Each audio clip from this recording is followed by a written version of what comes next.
Watching you grow into a beautiful soul is sweeter than honey from above, helping you stand holding. 12-year-old Malinda Hoagland was found broken and barely alive by authorities. She was rushed to the hospital and died 3 hours later. Her little body just couldn't take any more of this world. Malinda was tortured to death by her own father and her soon-to-be stepmother, who had already been in prison for the death of another child. But she was released and able to join a new family where the cycle of abuse continued again. Hello, my name is Holly. Welcome to the Murder She Shed, the place we discuss rarely told true crime and breaking news right from my she shed. Make sure you smash the subscribe button in order to find me in this big YouTube world. This southern gal always gets lost in here. So you might lose me if you don't hit the subscribe button. So make sure you do that. Before we begin, viewer discretion is advised as this case does involve the abuse and death of a child. On May 4th, 2024, at approximately 7:28 p.m., the West Con Township Police Department and the Westwood Fire Department responded to a 911 call for an unconscious 12-year-old female located at the 200 block of Reed Road in West Con Township, Pennsylvania. The caller, 52-year-old Malinda Hoagland, was the father of 12-year-old Malinda Hoagland, and he reported that his daughter was not responsive. Upon arrival, officers were alerted by medics to the child's condition. Everyone realized that something was gravely wrong with this 12-year-old. Malinda was transported to Paoli Hospital Trauma Center. Their medical staff noticed that Malinda was emaciated. She weighed only 50 pounds, the typical size of about a 6-7-year-old child. She should have weighed anywhere from 70 to 130 pounds.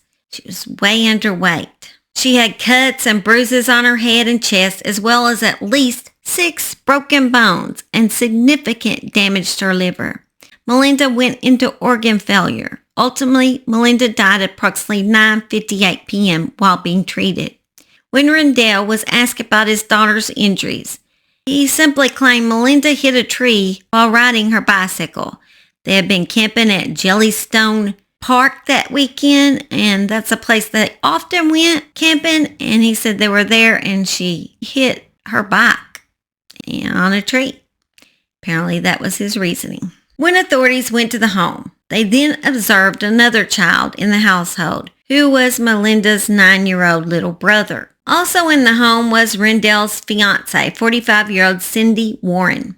When questioned by authorities, Cindy stated that Malinda had been injured in a collision on a water slide at that campground they were camping out, and also claimed she had several accidents with her mountain bike. When asked about Malinda's weight, the couple claimed she had been steadily losing weight for months, and they were planning on taking her to a doctor for the weight loss, but they hadn't. Their story would soon fall apart when police checked their phones, and what was on their phones is heartbreaking and horrible and disturbing, and we probably don't know the half of what actually was found on their phones. Authorities noticed that Cindy had deleted a number of her text messages with Rendell. They also found over 100 video clips stored on their phones from the couple's home camera system. Those videos showed that Malinda was ankle cuffed to furniture and verbally berated by the couple through an in-camera speaker system. Basically, she was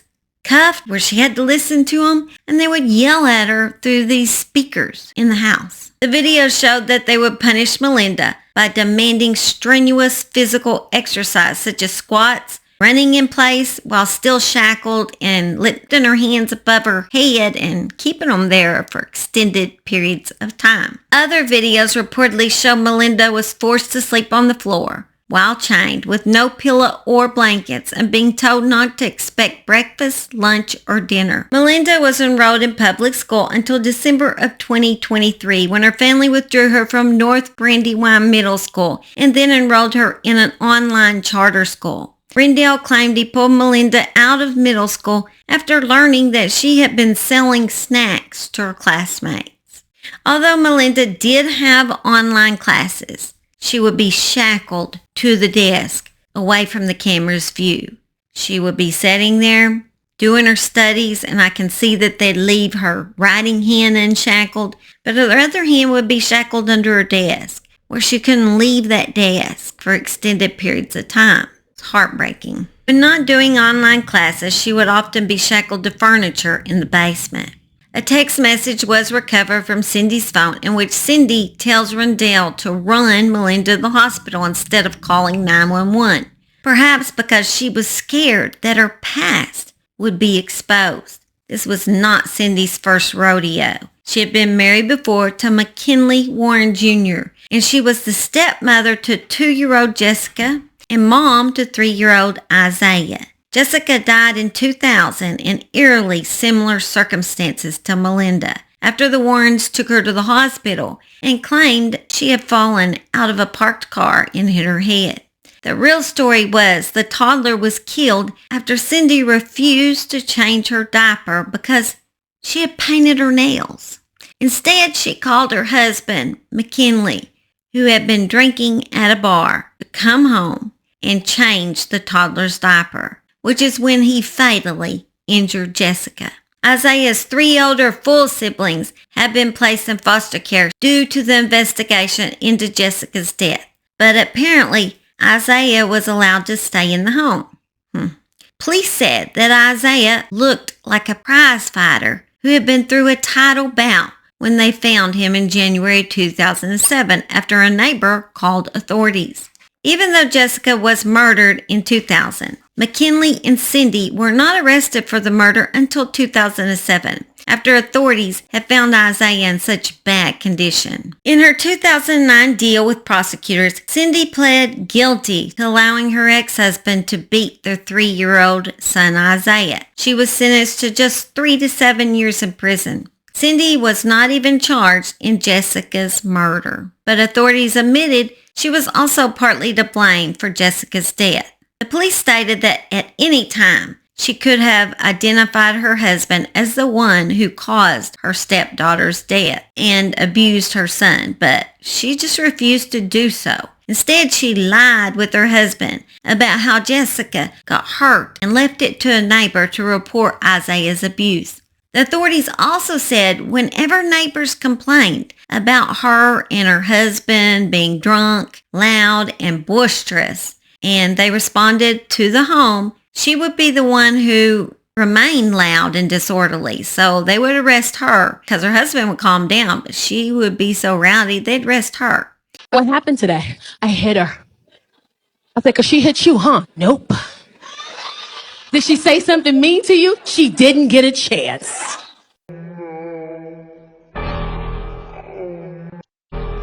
Cindy and Rendell both have numerous social media accounts. On these accounts, you will see Rendell cooking godly amounts of food as if he is a chef about to feed his customers at a restaurant.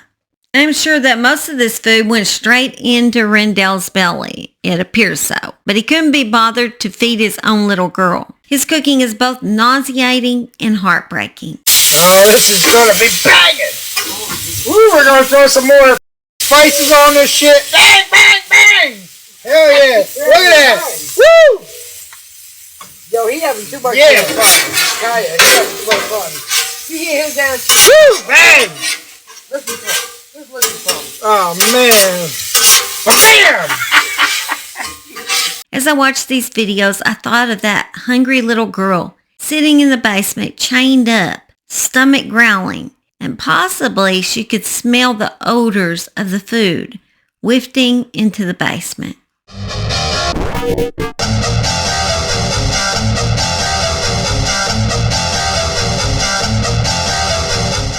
The reason why, man, I don't know, so let's go, Paul.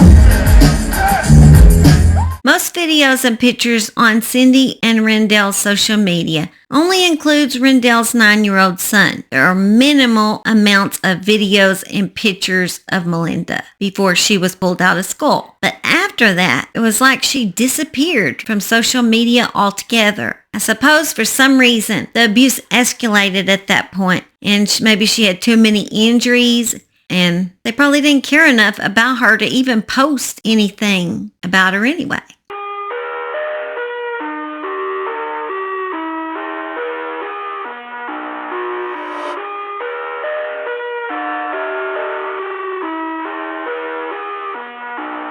One of the last photos of Malinda shows her with a gaunt face and possible bruise on her hand. Rendell can be seen on his social media posting about all the fun that he was having with his son. Over the last weeks, Rendell posted images with his son at the movies, a car racing event, and with the Cub Scouts. Rendell wrote on March 16, "G had a great day today at Cub Scouts. Took first place for the bear den level. He couldn't be more excited and proud. Congratulations, buddy." G even was allowed to continue attending school when Malinda was pulled out to do school online. G showed no signs of abuse, looked like a normal, healthy kid, and was taken everywhere. And they did everything with him. And by looking at their social media, you would think it was just the three of them and no one else in this family but the three of them. They go on about how much they love G. And they never mention Malinda. I think sometimes it's harder to see a child case when only one child is abused and the other children in the home are treated normal. I mean, at least you know when there's a lot of children and they're all abused, well, those parents have some severe dysfunction. But when you have children that are treated normal within the home, you realize that the parent was capable of being a normal parent and giving love, but refused one child that privilege. On July 3rd, 2023, Rendell posted some very haunting words. "Happy birthday, Malinda. Hope you have many, many more." He took the many, many more away from his own daughter. I know there will be a lot more information come out about this case, and they have only began to scratch the surface of what happened to little Malinda in that house of horrors. Why was Cindy allowed to live with children again after what had occurred the first time in the house that was with children?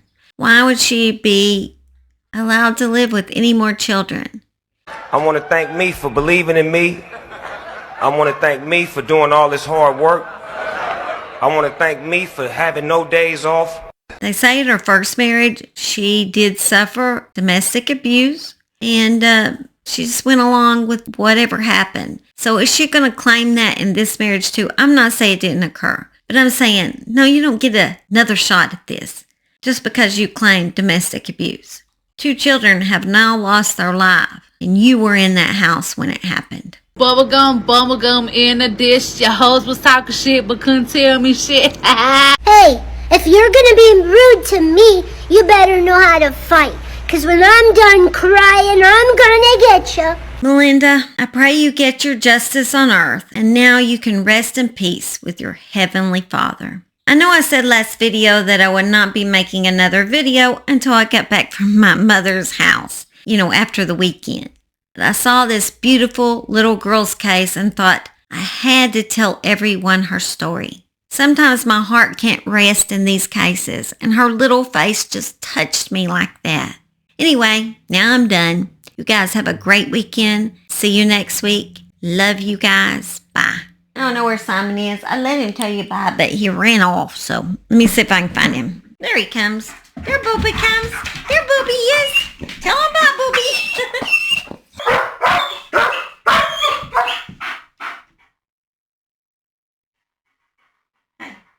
Shake. Love you. Let's go. Watching you grow into a beautiful soul is sweeter than honey from above. Helping you stand, holding your hand. Little things that